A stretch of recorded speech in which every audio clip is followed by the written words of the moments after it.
Triprangode service സഹകരണ bank കർഷകർക്കായി വാങ്ങിയ ട്രാക്ടറിന്റെ സർവീസ് ഉദ്ഘാടനം നടന്നു. പെരുന്തല്ലൂരിലെ ബാങ്കിന്റെ പാട്ടകൃഷിയിടത്തിൽ വെച്ചായിരുന്നു ചടങ്ങ്. തൃപ്രങ്ങോട് പഞ്ചായത്ത് അധ്യക്ഷൻ മുജീബ് പൂളയ്ക്കൽ ഉദ്ഘാടനം ചെയ്തു. ബാങ്ക് പ്രസിഡന്റ് KT വേലായുധൻ അധ്യക്ഷനായി. കൃഷിഭൂമി ഉടമകളുടെ പ്രതിനിധി KV Basheer, ward member Safiya Razak, കർഷകാംഗം MP Kabeer, ADC member Monty Poyilissery, staff അംഗം CK അബ്ദുൾ റസാഖ്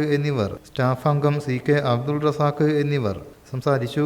കൃഷിഭൂമി ഉടമകളുടെ പ്രതിനിധി KV Basheer, ward member Safiya Razak, കർഷകാംഗം MP Kabeer, ADC member Monty Poyilissery, staff അംഗം CK അബ്ദുൾ റസാഖ് എന്നിവർ സംസാരിച്ചു. ബാങ്ക് സെക്രട്ടറി A ശിവദാസൻ സ്വാഗതവും കൃഷി ഡയറക്ടർ K ഭരതൻ നന്ദിയും പറഞ്ഞു. പതിവ് കണക്കിൽ നിന്നും മണിക്കൂറിന് 100 രൂപ കുറച്ച് ബാങ്കിന്റെ ട്രാക്ടർ സർവീസ് കർഷകർക്ക് ലഭ്യമാവുമെന്ന് ഭരണസമിതി പറഞ്ഞു.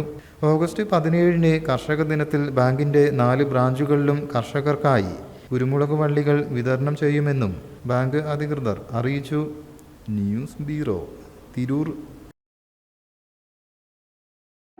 നമ്മുടെ കുബൂസ്, അത് നമ്മുടെ ഗൾഫിൽ കിട്ടുണ്ടായിരുന്ന കുബൂസില്ലേ, നിനക്കിഷ്ടപ്പെട്ട ആ കുബൂസ്.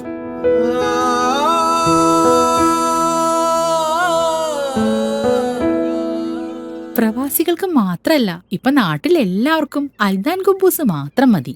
അൽദാൻ കുബൂസ് ഇപ്പൊ ന്യൂ ജനറേഷന്റെ ഇഷ്ട കുബുവല്ലേ. ഷുഗർ ഉണ്ടെങ്കിൽ ഗോതമ്പിന്റെ കുബൂസ് ആവാട്ടോ. മലയാളിയുടെ ഭക്ഷണ താല്പര്യങ്ങൾക്ക് ഇനി പുതിയ സ്വാദ്. അൽദാൻ ലെബനീസ് കുബൂസ്.